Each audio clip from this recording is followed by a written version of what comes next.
Hello, dear listeners, and welcome back to Book Summary 5, the 5-Minute Summary channel.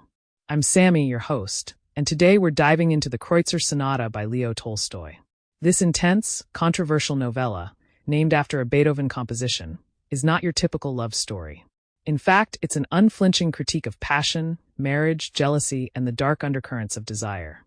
First published in 1889, it caused an uproar and was even censored in some places. And it's easy to see why. Tolstoy doesn't just tell a story, he throws a philosophical grenade into the quiet drawing room of bourgeois society.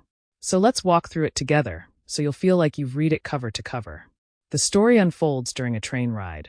Our narrator is a fellow traveler who strikes up a conversation with an older man named Pozdnyshev. As the journey continues, Pozdnyshev begins to tell his life story, a confession really. What starts as small talk unravels into a harrowing tale of love turned poisonous, of trust corroded by suspicion, and of ideals shattered by real human failings. Pozdnyshev begins by recounting his youth, a time when he pursued sensual pleasures freely and without guilt. He slept with women casually, encouraged by the same society that would later judge him for his possessiveness and rage. He eventually marries, not out of love or admiration, but because he thinks it's time. And this decision sets him on a course he cannot reverse. From the very beginning of the marriage, things go wrong. Pozdnyshev is full of resentment and suspicion, especially about sex. He believes that sexual desire is inherently corrupting, and his own experiences only reinforce this belief. He and his wife grow emotionally distant, even as they try to maintain appearances. He accuses her of being flirtatious, manipulative, cold, and all the while, it becomes clear he is consumed by his own insecurity and need for control. The real rupture comes when his wife begins to spend time with a talented violinist. They rehearse together, Beethoven's Kreutzer Sonata, in fact.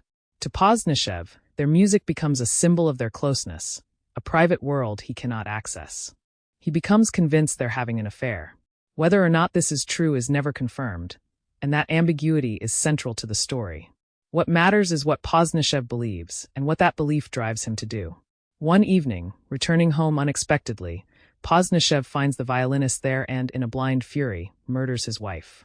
He's tried for the crime but acquitted, which only deepens his psychological torment. The story we hear on the train is told from a place of raw regret and obsession. Pozdnyshev is not asking for forgiveness. He's laying bare the twisted logic that led him to ruin, and warning others of what he sees as the false ideal of romantic and sexual love. Throughout the story, Tolstoy threads in long philosophical discussions about marriage, morality, gender roles, and society's hypocrisies. Pozdnyshev claims that true love is impossible in a world where relationships are based on ownership and lust. He denounces the institution of marriage as a social trap and sees sexuality as something dangerous and destructive.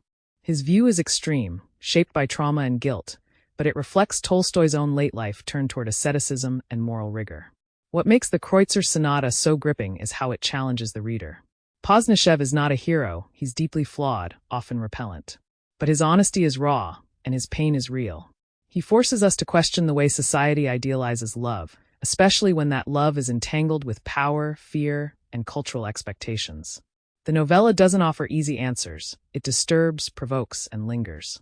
And the music, Beethoven's Sonata, echoes throughout the narrative, not just as a soundtrack, but as a metaphor for the passions that can rise and swell until they explode. Music becomes both a symbol of beauty and of unbearable intimacy, of connection that can turn into betrayal. In the end, the Kreutzer Sonata is not just a story of a marriage gone wrong. It's a meditation on how quickly love can become possession, how jealousy can masquerade as righteousness, and how easily the structures we think are solid, like marriage or morality, can be cracked open by desire and doubt. Thank you for tuning in to Book Summary 5, the 5-Minute Summary channel. If you found this journey through Tolstoy's dark masterpiece compelling, please subscribe, like, and share it with your friends. Until next time, happy reading, and beware the stories we tell ourselves about love.